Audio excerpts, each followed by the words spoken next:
Bonjour à toutes et à tous, c'est Baptiste de MGK Photographie et aujourd'hui on se retrouve sur YouTube pour une petite vidéo un petit peu spéciale où je vais t'emmener avec moi sur un de mes mariages de cette année, de cette saison 2020 qui a été très perturbé niveau mariage, mais un des mariages donc de cette année que j'ai fait là au mois de juin, que j'ai effectué tout en argentique. Alors si tu débarques sur cette chaîne, tu ne le sais pas forcément, mais moi j'ai axé mon offre de photographie professionnelle sur du reportage de mariage exclusivement en argentique, au 35 mm, au moyen format et à l'instantané. Et cette activité occupe de plus en plus de place dans mon emploi du temps de photographe au fur et à mesure du temps. Si tu veux savoir tu vas avoir plus d'informations sur pourquoi j'ai fait ce choix et voir d'autres mariages que j'ai aussi couverts en argentique, voir comment je travaille, il y a d'autres vidéos sur la chaîne que je te laisserai en description et puis en écran de fin à la fin de cette vidéo. Mais pour le moment, on va se concentrer sur ce qui nous occupe aujourd'hui, c'est-à-dire le mariage de Milena et Paul Laurent. Alors Milena et Paul Laurent, pour leur mariage, avaient choisi de faire un mariage dans l'intimité,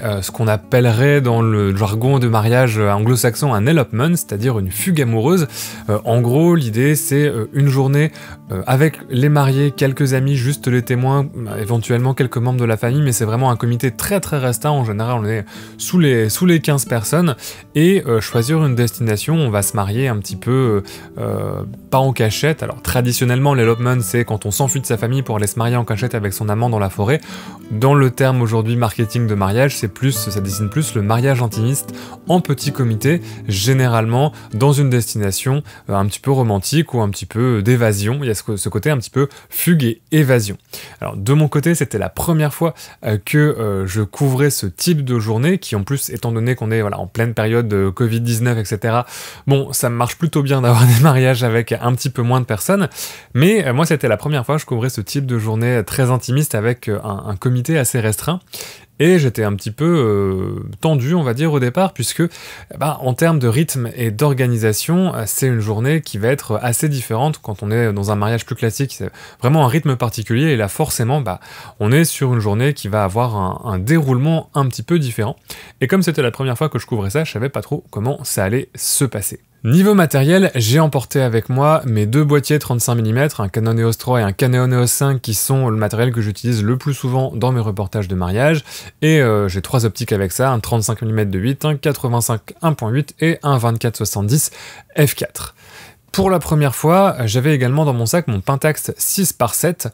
C'est pas encore un appareil que j'utilise souvent sur les mariages, parce que c'est un appareil qui est très lourd et qui est pas forcément rapide à utiliser. Il y a que 10 vues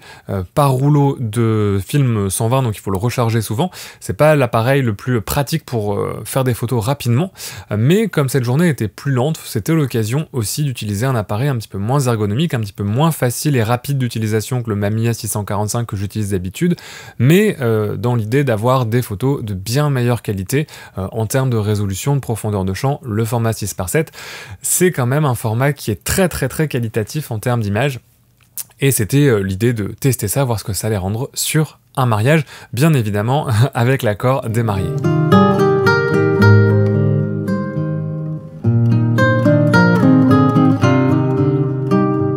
Le mariage se déroulait dans un cadre hyper chouette, puisque les mariés avaient réservé un gîte sur la côte dans le nord de la France, à proximité du Cap Blanc-Nez, et c'est là qu'on a débuté la journée avec un petit déjeuner et les préparatifs.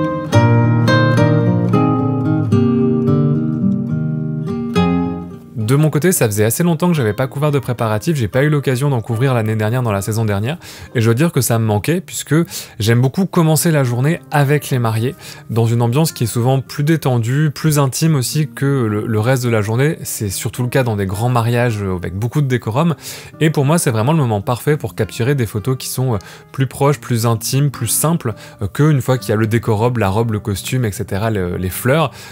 C'est souvent plus agréable d'avoir ces photos-là un petit peu candides. splendide dans les préparatifs. C'est également pour moi un moment privilégié pour m'imprégner de l'ambiance de la journée, mais aussi pour prendre tout ce qui est image de la décoration, des alliances. Ce qui changeait avec cette journée, c'est qu'on avait beaucoup de temps devant nous et c'était très agréable d'avoir le temps de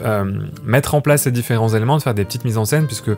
bien souvent quand on arrive pour les préparatifs, c'est quand même assez rapide, les mariés sont pas toujours hyper à l'heure, etc. Donc on n'a pas toujours autant de temps qu'on voudrait pour réaliser ces petites compositions que j'ai bien aimé réaliser là où j'avais le temps de le faire plus en avant sur cette journée-là. Quand tout le monde a été prêt, on s'est mis en route pour la mairie de Calais, on a profité du temps qu'on avait encore une fois pour faire quelques photos devant la mairie. Moi j'essaie toujours d'être à la fois au plus proche des mariés et de leurs invités, sans pour autant m'imposer ou venir interrompre le cours normal des événements. Je veux vraiment essayer de capturer le naturel, et là, comme on était en petit comité, c'était des fois un petit peu difficile, mais je trouve que j'ai réussi vraiment à capter les discussions et les émotions sur le moment juste avant la mairie.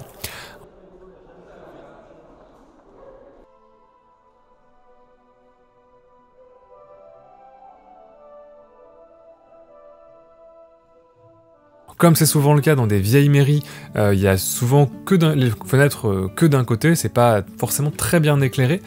et dans ce cas-là, pour les photos en intérieur, j'essaie d'éviter le contre-jour, puisque dans la mesure du possible, j'essaie d'éviter d'utiliser un flash, notamment dans la cérémonie. Pour la soirée, etc., le vin d'honneur, c'est encore différent, parce que là, on n'a plus vraiment le choix, mais pour la cérémonie, j'essaie de travailler absolument sans flash, parce que je trouve que ça dérange beaucoup le cours normal des événements, et avec des pellicules 400-800 ISO, s'il faut que j'expose pour les ombres avec un contre-jour, ça descend un petit peu bas en termes de vitesse, donc j'essaie toujours de profiter de la lumière qui se trouve là. Là, on avait de la chance, il y avait quand même des grandes fenêtres, il y avait quand même pas mal de lumière, et avec les optiques à pleine ouverture, on a quand même de jolies photos. En argentique, c'est toujours un petit peu compliqué aussi, ces situations de lumière mitigé entre lumière du jour et lumière artificielle, puisque forcément la balance du film est pas exactement la même. C'est vraiment des films qui sont prévus pour la lumière du jour et qui peuvent des fois avoir un peu de mal en lumière artificielle, mais comme ça, en se mettant vraiment bien dans le sens de la lumière du jour, on privilégie cette lumière aussi dans les couleurs qu'on va avoir avec le film.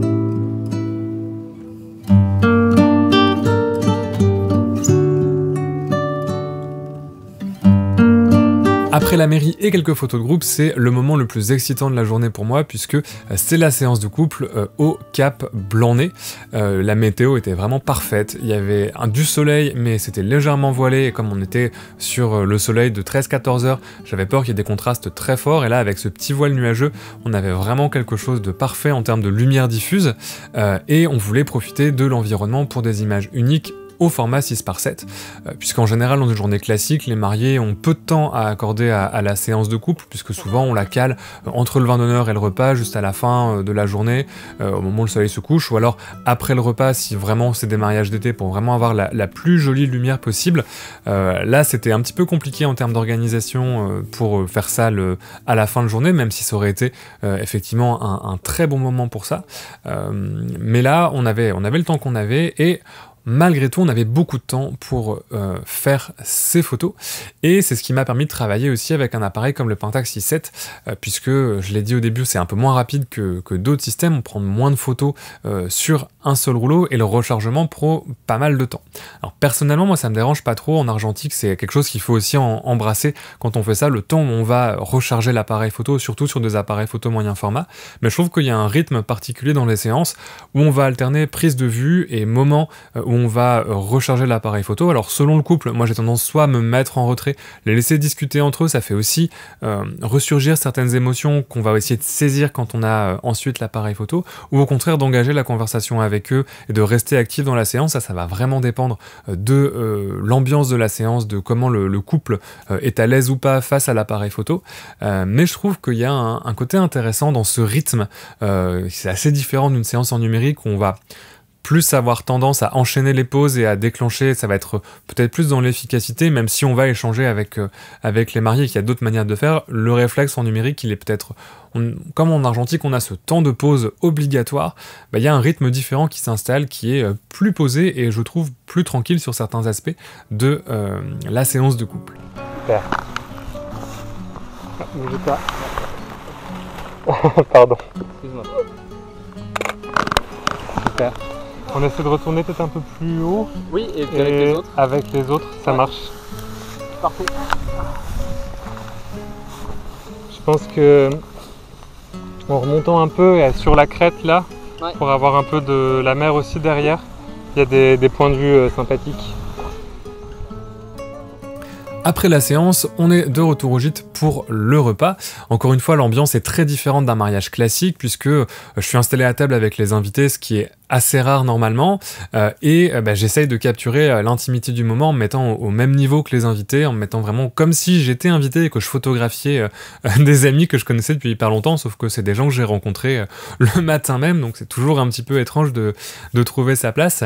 mais malgré tout c'est toujours ma priorité dans un reportage de mariage, c'est d'être le plus proche possible de l'ambiance de la journée, sans mise en scène pour garder vraiment le naturel des événements. Dans ces moments-là, je photographiais aussi beaucoup les éléments de décoration et du repas. Pour moi, ça ajoute globalement à l'ambiance du reportage, puis c'est des éléments qui vont disparaître après la journée, donc c'est bien de les avoir en photo aussi, même si c'est pas forcément, voilà, faut pas forcément avoir 10 000 photos du repas ou de l'assiette, mais là il y avait aussi un gros travail qui avait été fait par les mariés sur le repas, sur la décoration, puisqu'ils avaient tout fait eux-mêmes, donc il y a aussi une implication émotionnelle qui est différente que lorsqu'on va faire un mariage où on a de la déco qu'on a acheté, qu'on a fait, ou que c'est une salle qui est décorée pour nous. Là, comme tous les éléments étaient faits par les mariés, le repas, la décoration, les fleurs qu'ils avaient cueillies eux-mêmes, etc.,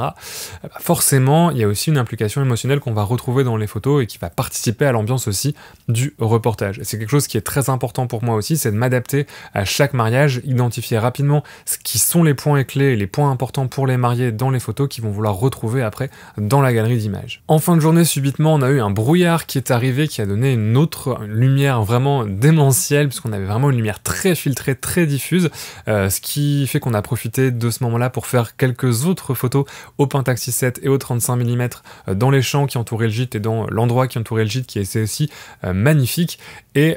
pour terminer aussi les pellicules avant que je termine la prestation qui se terminait pour moi dans le milieu de l'après-midi. Aujourd'hui, on est quelques semaines après la livraison des photos aux mariés et comme moi, ils ont été très contents des images qu'ils ont récupérées. Personnellement, je suis extrêmement content de toutes les images que j'ai fait au 6x7. Je trouve que c'est vraiment un format qui se prête à une journée comme un mariage et je trouve que ça fait vraiment un beau contraste entre les images au 35 mm qui vont être un peu plus proches, qui vont avoir ce côté un petit peu plus naturel, et les images au Pentax 6.7 qui sont forcément un petit peu plus travaillées, qui ont une meilleure définition, qui ont une profondeur de champ aussi différente et voilà, qui ont un rendu qui est tout simplement un petit peu plus luxueux, et je trouve que j'aime bien ce contraste. J'aime bien le 35 mm pour le côté vraiment rapide et facile de prendre des images, qui permet vraiment de capturer des moments intimes très proches sans rentrer trop en conflit avec les événements, et les images au moyen format au Pentax 6.7 qui vont vraiment avoir ce côté plus luxueux d'images qu'on va pouvoir garder, de très beaux portraits qu'on va pouvoir avoir envie de garder ou de tirer, d'imprimer. Sur certains aspects, c'était pas une prestation évidente parce que c'était non seulement la première fois que j'utilisais le Pentax 6.7, c'était aussi quelque chose d'un petit peu stressant pour moi d'utiliser cet appareil la première fois pour une prestation de client, mais en même temps c'était aussi la première fois que je couvrais un mariage en si petit comité. Et d'habitude, j'ai l'habitude de me fondre un petit peu dans la masse du vin d'honneur, de la foule,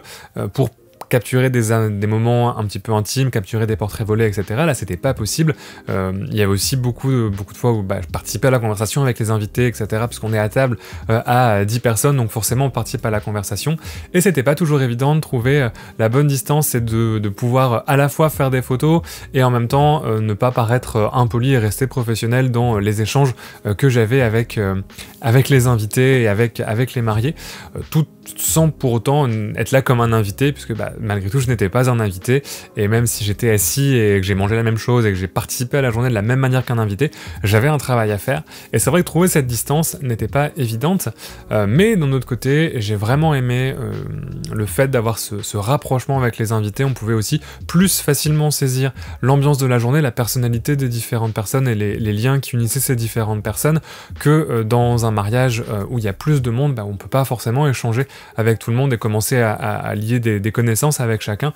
tout en faisant notre prestation. Donc c'est ça qui était aussi très intéressant à ce niveau-là, et j'espère vraiment pouvoir refaire ces petites formules de mariage elopement,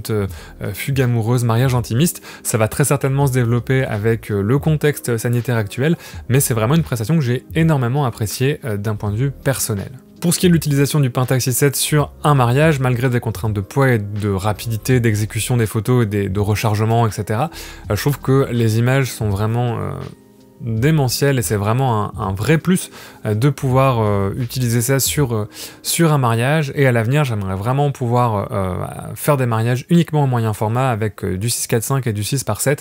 Ce serait vraiment très très chouette. Reste à trouver les mariés qui seront partants pour cette expérience, mais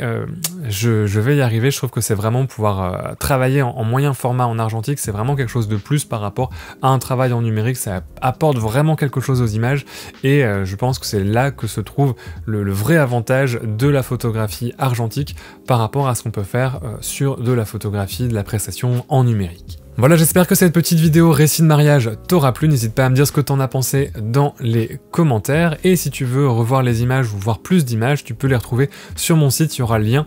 dans la description. Dans la description, tu trouveras aussi mes différents réseaux sociaux et ma page Tipeee si tu veux soutenir mon boulot sur cette chaîne. J'en profite aussi à la fin de cette vidéo très rapidement pour vous remercier pour le passage aux 10 000 abonnés sur la chaîne. Je m'attendais pas à ce que ça arrive là pendant l'été, mais sachez que je suis en train de préparer un gros concours, un gros giveaway pour la rentrée en septembre 2020, avec une vidéo spéciale où on reparlera un petit peu de tout ça et où je vous expliquerai un petit peu comment ça va se passer sur l'année prochaine au niveau des vidéos. Donc voilà, merci beaucoup très rapidement en passant comme ça pour les 10 000 abonnés, les 10 000 personnes qui sont abonnées sur cette chaîne, et puis il y aura plus de contenu à ce propos-là à la rentrée.